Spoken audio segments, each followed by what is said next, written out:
The City of God, by St. Augustine of Hippo, Book 3, Chapter 1. Of moral and spiritual evils, which are above all others to be deprecated, I think enough has already been said to show that the false gods took no steps to prevent the people who worshipped them from being overwhelmed by such calamities, but rather aggravated the ruin. I see I must now speak of those evils which alone are dreaded by the heathen: famine, pestilence, war, pillage, captivity, massacre, and the like calamities, already enumerated in the first book. For evil men account those things alone evil, which do not make men evil. Neither do they blush to praise good things, and yet to remain evil among the good things they praise. It grieves them more to own a bad house than a bad life, as if it were man's greatest good to have everything good but himself. But not even such evils as were alone dreaded by the heathen were warded off by their gods, even when they were most unrestrictedly worshipped. For in various times and places before the advent of our Redeemer, the human race was crushed with numberless and sometimes incredible calamities. And at that time what gods but those did the world worship, if you except the one nation of the Hebrews, and beyond them such individuals as the most secret and most just judgment of God counted worthy of divine grace? But that I may not be prolix, I will be silent regarding the heavy calamities that have been suffered by any other nations, and will speak only of what happened to Rome and the Roman Empire, by which I mean Rome properly so called, and those lands which already, before the coming of Christ, had by alliance or conquest become, as it were, members of the body of the state. Chapter 2. First, then, why was Troy or Ilium the cradle of the Roman people, for I must not overlook nor disguise what I touched upon in the first book, conquered, taken, and destroyed by the Greeks, though it esteemed and worshipped the same gods as they? Priam, some answer, paid the penalty of the perjury of his father Laomedon. Then it is true that Laomedon hired Apollo and Neptune as his workmen, for the story goes that he promised them wages and then broke his bargain. I wonder that famous diviner Apollo toiled at so huge a work, and never suspected Laomedon was going to cheat him of his pay. And Neptune, too, his uncle, brother of Jupiter, king of the sea, it really was not seemly that he should be ignorant of what was to happen. For he is introduced by Homer, who lived and wrote before the building of Rome, as predicting something great of the posterity of Aeneas, who in fact founded Rome. And as Homer says, Neptune also rescued Aeneas in a cloud from the wrath of Achilles, though, according to Virgil, all his will was to destroy his own creation, perjured Troy. Gods then so great as Apollo and Neptune, in ignorance of the cheat that was to defraud them of their wages, built the walls of Troy for nothing but thanks and thankless people. There may be some doubt whether it is not a worse crime to believe such persons to be gods than to cheat such gods. Even Homer himself did not give full credence to the story, for while he represents Neptune indeed as hostile to the Trojans, he introduces Apollo as their champion, though the story implies that both were offended by that fraud. If therefore they believe their fables, let them blush to worship such gods. If they discredit the fables, let no more be said of the Trojan perjury, or let them explain how the gods hated Trojan, but loved Roman perjury. For how did the conspiracy of Catiline, even in so large and corrupt a city, find so abundant a supply of men whose hands and tongues found them a living by perjury and civic broils? What else but perjury corrupted the judgments pronounced by so many of the senators? What else corrupted the people's votes and decisions of all causes tried before them? For it seems that the ancient practice of taking oaths has been preserved even in the midst of the greatest corruption, not for the sake of restraining wickedness by religious fear, but to complete the tale of crimes by adding that of perjury. Chapter 3. There is no ground, then, for representing the gods, by whom, as they say, that empire stood, though they are proved to have been conquered by the Greeks, as being enraged at the Trojan perjury. Neither, as others again plead in their defense, was it indignation at the adultery of Paris that caused them to withdraw their protection from Troy. For their habit is to be instigators and instructors in vice, not its avengers. The city of Rome, says Sallust, was first built and inhabited, as I have heard, by the Trojans, who, flying their country under the conduct of Aeneas, wandered about without making any settlement. If then the gods were of opinion that the adultery of Paris should be punished, it was chiefly the Romans, or at least the Romans also, who should have suffered, for the adultery was brought about by Aeneas's mother. But how could they hate in Paris a crime which they made no objection to in their own sister Venus, who, not to mention any other instance, committed adultery with Anchises, and so became the mother of Aeneas? Is it because in the one case Menelaus was aggrieved, while in the other Vulcan connived at the crime? For the gods, I fancy, are so little jealous of their wives that they make no scruple of sharing them with men. But perhaps I may be suspected of turning the myths into ridicule, and not handling so weighty a subject with sufficient gravity. Well, then, let us say that Aeneas is not the son of Venus. I am willing to admit it. But is Romulus any more the son of Mars? For why not the one as well as the other? Or is it lawful for gods to have intercourse with women, unlawful for men to have intercourse with goddesses? A hard, or rather an incredible condition, that what was allowed to Mars by the law of Venus should not be allowed to Venus herself by her own law. However, both cases have the authority of Rome, for Caesar in modern times believed no less that he was descended from Venus than the ancient Romulus believed himself the son of Mars. Chapter 4. Someone will say, "But do you believe all this?" Not I, indeed. For even Varro, a very learned heathen, all but admits that these stories are false, though he does not boldly and confidently say so. But he maintains it is useful for states that brave men believe, though falsely, that they are descended from the gods, for that thus the human spirit, cherishing the belief of its divine descent, will both more boldly venture into great enterprises, and will carry them out more energetically, and will therefore by its very confidence secure more abundant success.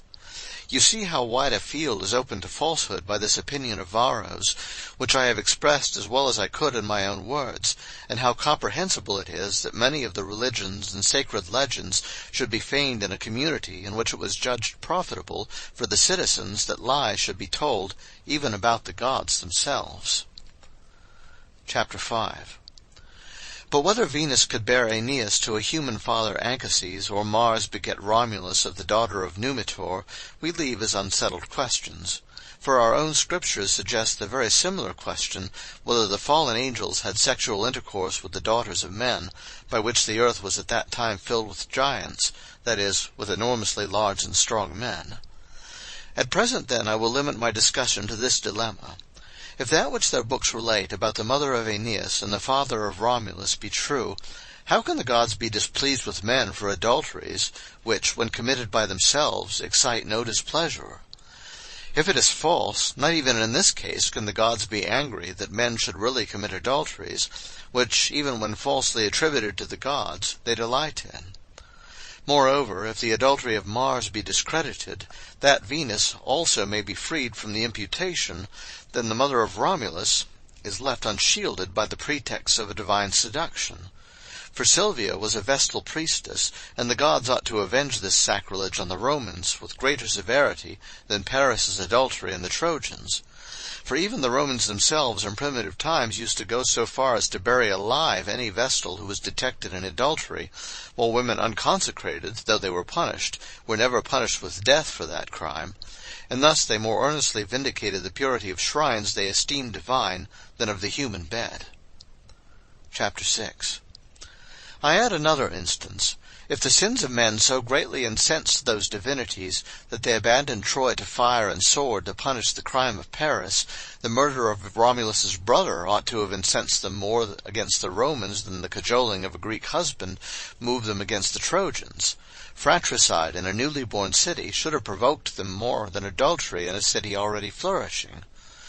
It makes no difference to the question we now discuss, whether Romulus ordered his brother to be slain, or slew him with his own hand.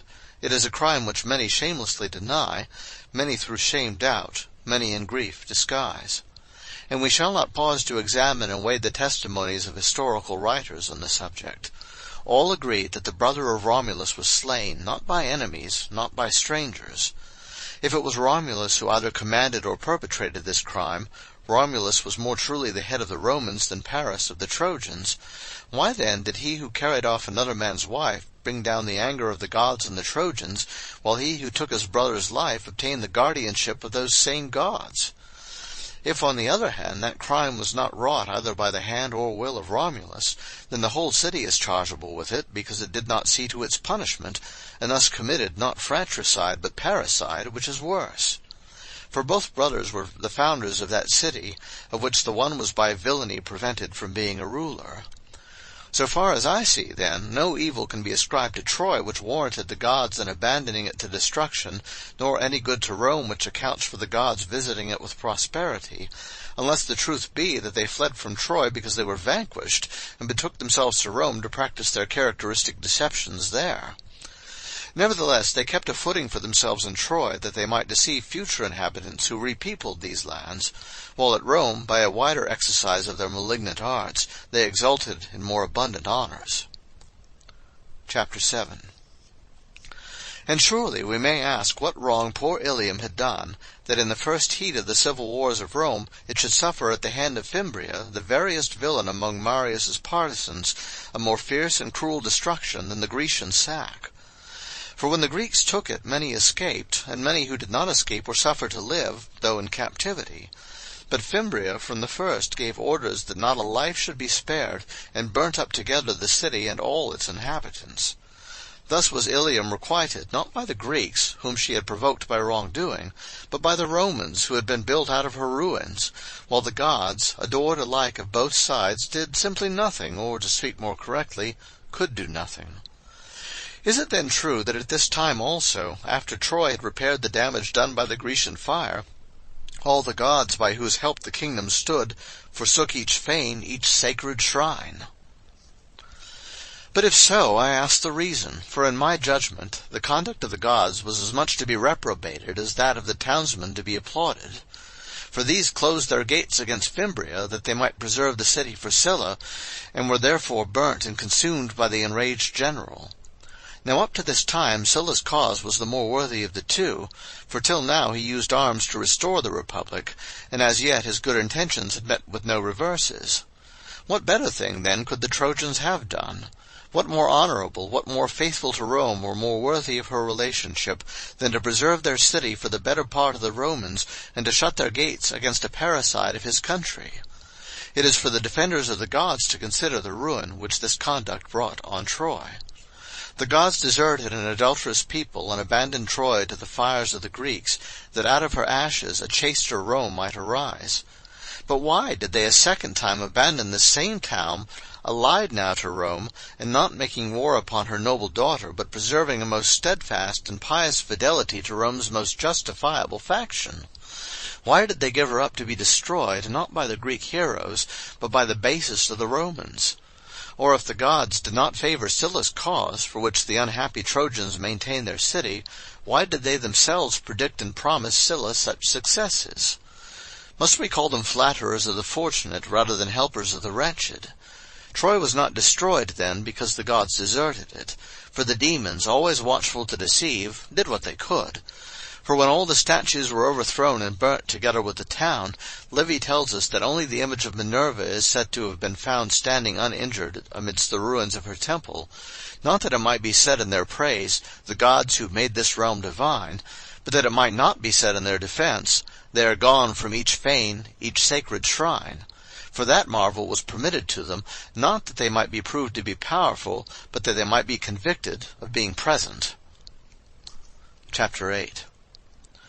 Where, then, was the wisdom of entrusting Rome to the Trojan gods, who had demonstrated their weakness in the loss of Troy? Will someone say that when Fimbria stormed Troy the gods were already resident in Rome? How, then, did the image of Minerva remain standing? Besides, if they were at Rome when Fimbria destroyed Troy, perhaps they were at Troy when Rome itself was taken and set on fire by the Gauls. But as they are very acute in hearing and very swift in their movements, they came quickly at the cackling of the goose to defend at least the capital, though to defend the rest of the city they were too long in being warned. Chapter 9. It is also believed that it was by the help of the gods that the successor of Romulus, Numa Pompilius, enjoyed peace during his entire reign and shut the gates of Janus, which are customarily kept open during war. And it is supposed he was thus requited for appointing many religious observances among the Romans.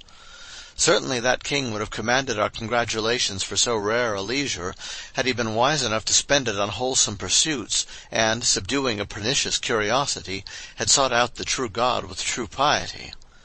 But as it was, the gods were not the authors of his leisure, but possibly they would have deceived him less had they found him busier. For the more disengaged they found him, the more they themselves occupied his attention. Varro informs us of all his efforts, and of the arts he employed to associate these gods with himself and the city, and in its own place, if God will, I shall discuss these matters. Meanwhile, as we are speaking of the benefits conferred by the gods, I readily admit that peace is a great benefit, but it is a benefit of the true God, which, like the sun, the rain, and other supports of life, is frequently conferred on the ungrateful and wicked. But if this great boon was conferred on Rome and Pompilius by their gods, why did they never afterwards grant it to the Roman Empire during even more meritorious periods? Were the sacred rites more efficient at their first institution than during their subsequent celebration? But they had no existence in Numa's time until he added them to the ritual, whereas afterwards they had already been celebrated and preserved that benefit might arise from them. How then is it that those 43, or as others prefer it, 39 years of Numa's reign were passed in unbroken peace, and yet that afterwards, when the worship was established, and the gods themselves who were invoked by it were the recognized guardians and patrons of the city, we can with difficulty find during the whole period, from the building of the city to the reign of Augustus, 1 year, that which followed the close of the First Punic War, in which, for a marvel, the Romans were able to shut the gates of war. Chapter 10. Do they reply that the Roman Empire could never have been so widely extended, nor so glorious, save by constant and unintermitting wars? A fit argument, truly. Why must a kingdom be distracted in order to be great? In this little world of man's body, is it not better to have a moderate stature, and health with it, than to attain the huge dimensions of a giant by unnatural torments, and when you attain to it, to find no rest, but to be pained the more in proportion to the size of your members? What evil would have resulted, or rather what good would not have resulted, had those times continued which Sallust sketched, when he says, "At first the kings, for that was the first title of empire in the world, were divided in their sentiments, part cultivated the mind, others the body. At that time the life of men was led without covetousness, everyone was sufficiently satisfied with his own." Was it requisite, then, for Rome's prosperity that the state of things which Virgil reprobates should succeed? At length stole on a baser age, and war's indomitable rage, in greedy lust of gain. But obviously the Romans have a plausible defense for undertaking and carrying on such disastrous wars, to wit, that the pressure of their enemies forced them to resist, so that they were compelled to fight, not by any greed of human applause, but by the necessity of protecting life and liberty. Well, let that pass. Here is Sallust's account of the matter. For when their state, enriched with laws, institutions, territory, seemed abundantly prosperous and sufficiently powerful, according to the ordinary law of human nature, opulence gave birth to envy. Accordingly, the neighboring kings and states took arms and assaulted them. A few allies lent assistance, the rest, struck with fear, kept aloof from dangers. But the Romans, watchful at home and in war, were active, made preparations, encouraged one another, marched to meet their enemies, protected by arms their liberty, country, parents. Afterwards, when they had repelled the dangers by their bravery, they carried help to their allies and friends, and procured alliances more by conferring than by receiving favors. This was to build up Rome's greatness by honorable means. But in Numa's reign, I would know whether the long peace was maintained in spite of the incursions of wicked neighbors, or if these incursions were discontinued that the peace might be maintained. For if even then Rome was harassed by wars, and yet did not meet force with force, the same means she then used to quiet her enemies without conquering them in war, or terrifying them with the onset of battle, she might have used always, and have reigned in peace, with the gates of Janus shut. And if this was not in her power, then Rome enjoyed peace not at the will of her gods, but at the will of her neighbors round about, and only so long as they care to provoke her with no war, unless perhaps these pitiful gods will dare to sell to one man as their favor what lies not in their power to bestow, but in the will of another man. These demons, indeed, in so far as they are permitted, can terrify or incite the minds of wicked men by their own peculiar wickedness. But if they always had this power, and if no action were taken against their efforts by a more secret and higher power, they would be supreme to give peace, or the victories of war, which almost always fall out through some human emotion, and frequently in opposition to the will of the gods, as is proved not only by lying legends, which scarcely hint or signify any grain of truth, but even by Roman history itself. Chapter 11.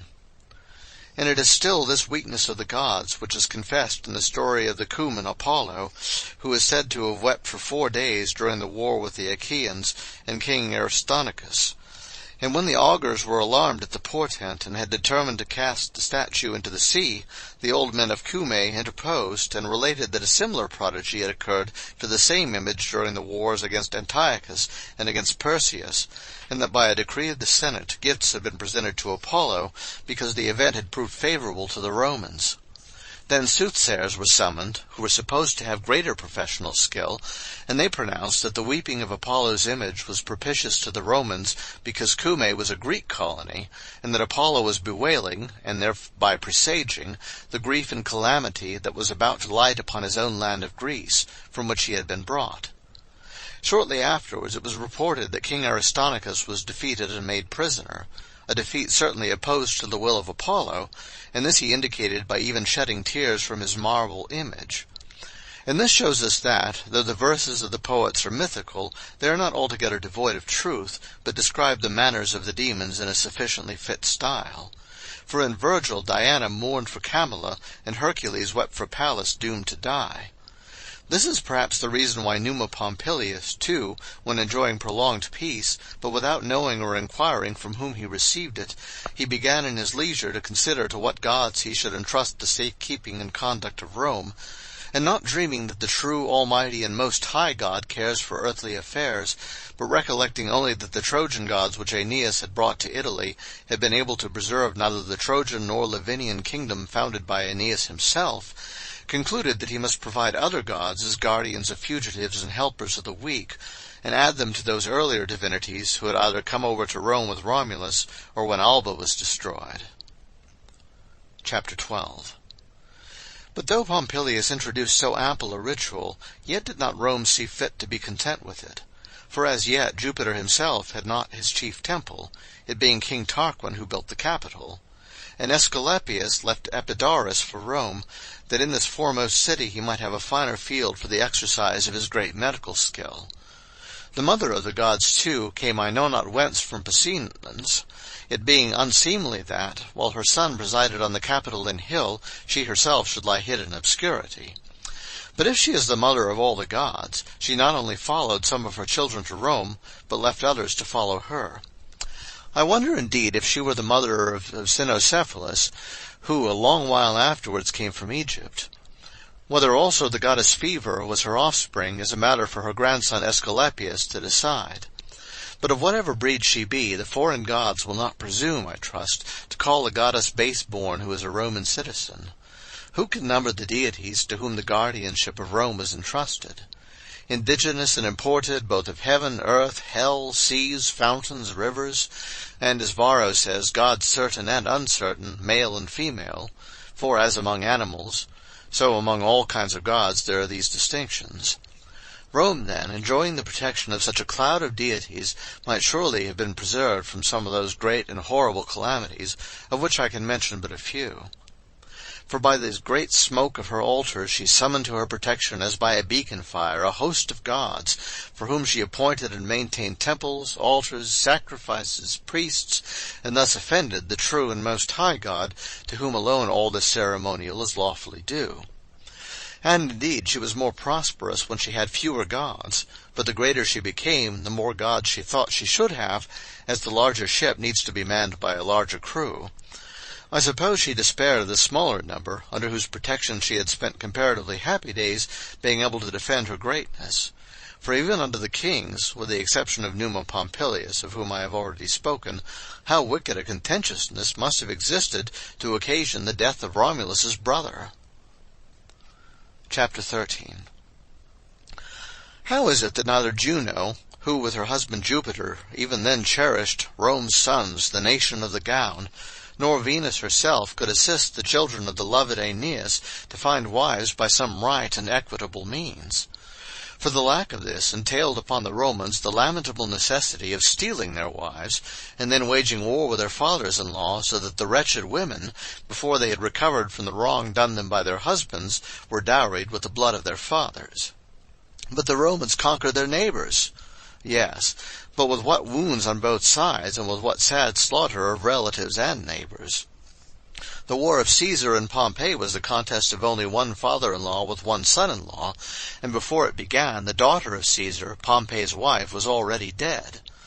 But with how keen and just an accent of grief does Lucan exclaim, "I sing that worse than civil war waged in the plains of Emathia, and in which the crime was justified by the victory." The Romans then conquered that they might, with hands stained in the blood of their fathers-in-law, wrench the miserable girls from their embrace, girls who dared not weep for their slain parents for fear of offending their victorious husbands, and while yet the battle was raging stood with their prayers on their lips, and knew not for whom to utter them.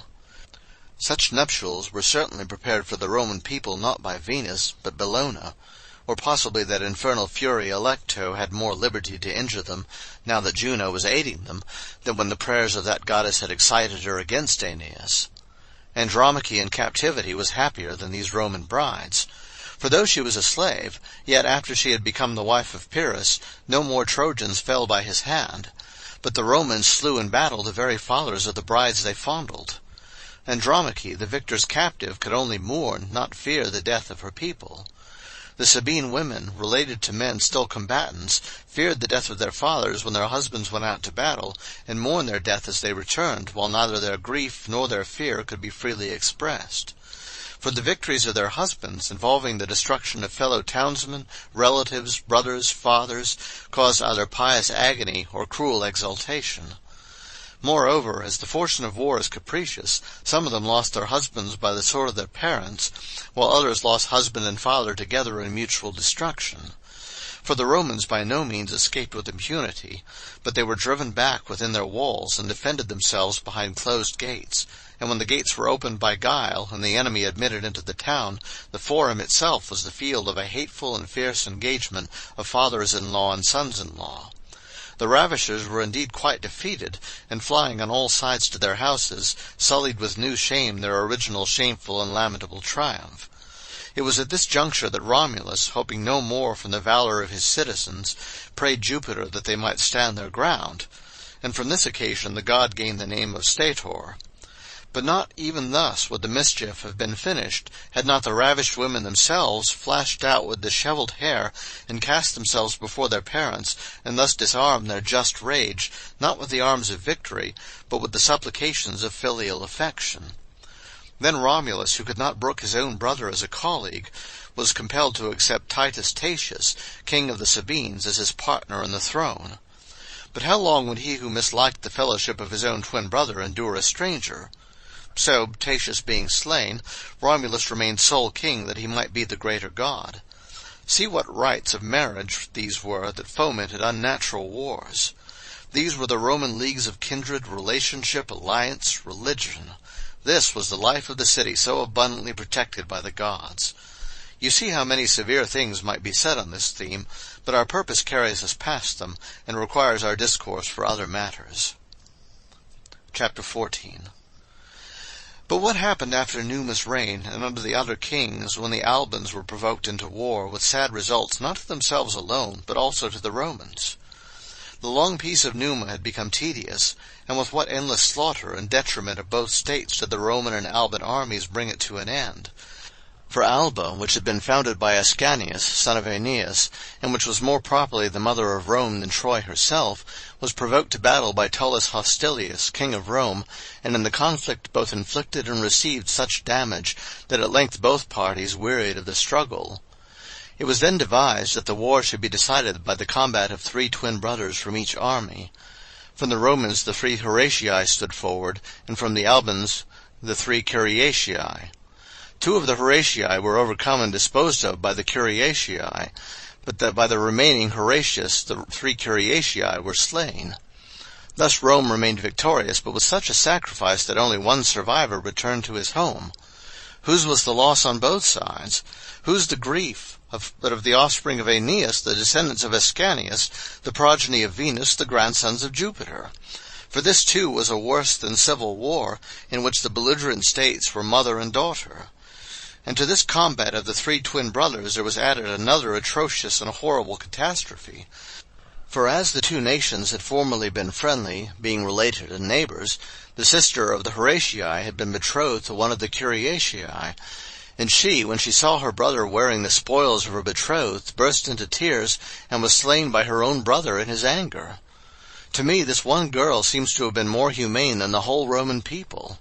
I cannot think her to blame for lamenting the man to whom already she had plighted her troth, or, as perhaps she was doing, for grieving that her brother should have slain him to whom he had promised his sister. For why do we praise the grief of Aeneas and Virgil over the enemy cut down even by his own hand? Why did Marcellus shed tears over the city of Syracuse when he recollected, just before he destroyed, its magnificence and meridian glory, and thought upon the common lot of all things?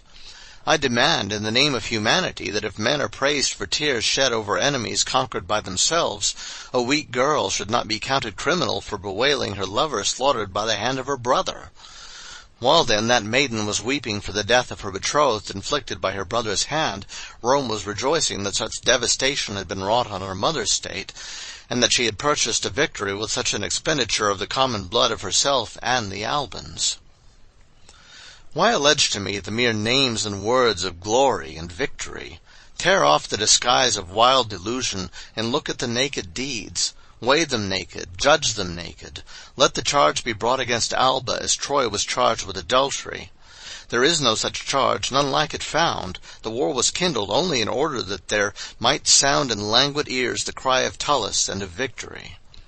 This vice of restless ambition was the sole motive to that social and parricidal war, a vice which Sallust brands in passing, for when he has spoken with brief but hearty commendation of those primitive times in which life was spent without covetousness, and everyone was sufficiently satisfied with what he had, he goes on, "But after Cyrus in Asia and the Lacedaemonians and Athenians in Greece began to subdue cities and nations, and to account the lust of sovereignty a sufficient ground for war, and to reckon that the greatest glory consisted in the greatest empire," and so on, as I need not now quote. This lust of sovereignty disturbs and consumes the human race with frightful ills. By this lust Rome was overcome when she triumphed over Alba, and praising her own crime, called it glory. For as our scriptures say, the wicked boasteth of his heart's desire, and blesseth the covetous, whom the Lord abhorreth. Away then with these deceitful masks, these deluding whitewashes, that things may be truthfully seen and scrutinized. Let no man tell me that this and the other was a great man, because he fought and conquered so-and-so. Gladiators fight and conquer, and this barbarism has its meed of praise, but I think it were better to take the consequences of any sloth than to seek the glory won by such arms.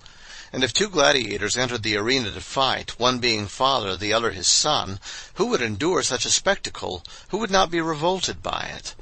How, then, could that be a glorious war which a daughter-state waged against its mother? Or did it constitute a difference that the battlefield was not an arena, and that the wide plains were filled with the carcasses not of two gladiators, but of many of the flower of two nations, and that those contests were viewed not by the amphitheater, but by the whole world, and furnished a profane spectacle both to those alive at the time and to their posterity so long as the fame of it is handed down? Yet these gods, guardians of the Roman Empire, and, as it were, theatric spectators of such contests as these, were not satisfied until the sister of the Horatii was added by her brother's sword as a third victim from the Roman side, so that Rome herself, though she won the day, should have as many deaths to mourn. Afterwards, as a fruit of the victory, Alba was destroyed, though it was there the Trojan gods had formed a third asylum after Ilium had been sacked by the Greeks, and after they had left Lavinium, where Aeneas had founded a kingdom in a land of banishment. But probably Alba was destroyed because from it too the gods had migrated in their usual fashion, as Virgil says, "Gone from each fane, each sacred shrine, are those who made this realm divine." Gone indeed, and from now their third asylum, that Rome might seem all the wiser in committing herself to them after they had deserted 3 other cities. Alba, whose king Amulius had banished his brother, displeased them. Rome, whose king Romulus had slain his brother, pleased them. But before Alba was destroyed, its population, they say, was amalgamated with the inhabitants of Rome, so that the 2 cities were one. Well, admitting it was so, yet the fact remains that the city of Ascanius, the third retreat of the Trojan gods, was destroyed by the daughter city. Besides, to effect this pitiful conglomerate of the war's leavings, much blood was spilt on both sides. And how shall I speak in detail of the same wars, so often renewed in subsequent reigns, though they seem to have been finished by great victories, and of wars that time after time were brought to an end by great slaughters, and which yet time after time were renewed by the posterity of those who had made peace and struck treaties? Of this calamitous history we have no small proof in the fact that no subsequent king closed the gates of war, and therefore, with all their tutelar gods, no one of them reigned in peace. Chapter 15. And what was the end of the kings themselves? Of Romulus, a flattering legend tells us that he was assumed into heaven. But certain Roman historians relate that he was torn in pieces by the Senate for his ferocity, and that a man, Julius Proculus, was suborned to give out that Romulus had appeared to him, and through him commanded the Roman people to worship him as a god, and that in this way the people, who were beginning to resent the action of the Senate, were quieted and pacified. For an eclipse of the sun had also happened, and this was attributed to the divine power of Romulus by the ignorant multitude, who did not know that it was brought about by the fixed laws of the sun's course, though this grief of the sun might rather have been considered proof that Romulus had been slain, and that the crime was indicated by this deprivation of the sun's light, as in truth was the case when the Lord was crucified through the cruelty and impiety of the Jews. For it is sufficiently demonstrated that this latter obscuration of the sun did not occur by the natural laws of the heavenly bodies, because it was then the Jewish Passover, which is held only at full moon, whereas natural eclipses of the sun happen only at the last quarter of the moon. Cicero, too, shows plainly enough that the apotheosis of Romulus was imaginary rather than real, when, even while he is praising him in one of Scipio's remarks in the De Republica, he says, "Such a reputation had he acquired, that when he suddenly disappeared during an eclipse of the sun, he was supposed to have been assumed into the number of the gods, which could be supposed of no mortal who had not the highest reputation for virtue." By these words, "he suddenly disappeared," we are to understand that he was mysteriously made away with by the violence either of the tempest or of a murderous assault. For their other writers speak not only of an eclipse, but of a sudden storm also, which certainly either afforded opportunity for the crime, or itself made an end of Romulus. And of Tullus Hostilius, who was the third king of Rome, and who was himself destroyed by lightning, Cicero in the same book says that he was not supposed to have been deified by this death, possibly because the Romans were unwilling to vulgarize the promotion they were assured or persuaded of in the case of Romulus, lest they should bring it into contempt by gratuitously assigning it to all and sundry. In one of his invectives, too, he says in round terms, "The founder of this city, Romulus, we have raised to immortality and divinity by kindly celebrating his services," implying that his deification was not real, but reputed, and called so by courtesy on account of his virtues. In the Dialogue Hortensius, too, while speaking of the regular eclipses of the sun, he says that they produced the same darkness as covered the death of Romulus, which happened during an eclipse of the sun. Here you see he does not at all shrink from speaking of his death, for Cicero was more of a reasoner than an eulogist. The other kings of Rome, too, with the exception of Numa Pompilius and Ancus Marcius, who died natural deaths, what horrible ends they had! Tullus Hostilius, the conqueror and destroyer of Alba, was, as I said, himself and all his house consumed by lightning. Priscus Tarquinius was slain by his predecessor's sons. Servius Tullius was foully murdered by his son-in-law Tarquinius Superbus, who succeeded him on the throne. Nor did so flagrant a parricide committed against Rome's best king drive from their altars and shrines those gods who were said to have been moved by Paris's adultery to treat poor Troy in this style, and abandon it to the fire and sword of the Greeks. Nay, the very Tarquin who had murdered was allowed to succeed his father-in-law. and this infamous parricide, during the reign he had secured by murder, was allowed to triumph in many victorious wars, and to build a capital from their spoils, the gods meanwhile not departing, but abiding and abetting, and suffering their king Jupiter to preside and reign over them in that very splendid capital, the work of a parricide. For he did not build the capital in the days of his innocence, and then suffer banishment for subsequent crimes, but to that reign during which he built the capital he won his way by unnatural crime.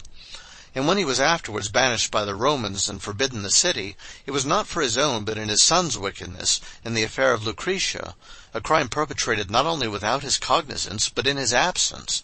For at that time he was besieging Ardea, and fighting Rome's battles, and we cannot say what he would have done had he been aware of his son's crime. Notwithstanding, though his opinion was neither inquired into nor ascertained, the people stripped him of royalty, and when he returned to Rome with his army, it was admitted, but he was excluded, abandoned by his troops, and the gates shut in his face. And yet after he had appealed to the neighboring states, and tormented the Romans with calamitous but unsuccessful wars, and when he was deserted by the ally on whom he most depended, despairing of regaining the kingdom, he lived a retired and quiet life for 14 years, as it is reported, in Tusculum, a Roman town, where he grew old in his wife's company, and at last terminated his days in a much more desirable fashion than his father-in-law, who had perished by the hand of his son-in-law, his own daughter abetting, if report be true. And this Tarquin the Romans called not the cruel nor the infamous, but the proud, their own pride perhaps resenting his tyrannical airs. So little did they make of his murdering their best king, his own father-in-law, that they elected him their own king. I wonder if it was not even more criminal in them to reward so bountifully so great a criminal. And yet there was no word of the gods abandoning the altars, unless perhaps someone will say in defense of the gods that they remained at Rome for the purpose of punishing the Romans, rather than of aiding and profiting them, seducing them by empty victories and wearing them out by severe wars. Such was the life of the Romans and of the kings during the much-praised epoch of the state, which extends to the expulsion of Tarquinius Superbus in the 243rd year, during which all those victories, which were brought with so much blood and such disasters, hardly pushed Rome's dominion 20 miles from the city, a territory which would by no means bear comparison with that of any petty Gaetulian state. Chapter 16. To this epoch let us add also that of which Sallust says that it was ordered with justice and moderation, while the fear of Tarquin and of a war with Etruria was impending. For so long as the Etrurians aided the efforts of Tarquin to regain the throne, Rome was convulsed with distressing war. And therefore he says that the state was ordered with justice and moderation through the pressure of fear, not through the influence of equity. And in this very brief period, how calamitous a year was that in which consuls were first created, when the kingly power was abolished.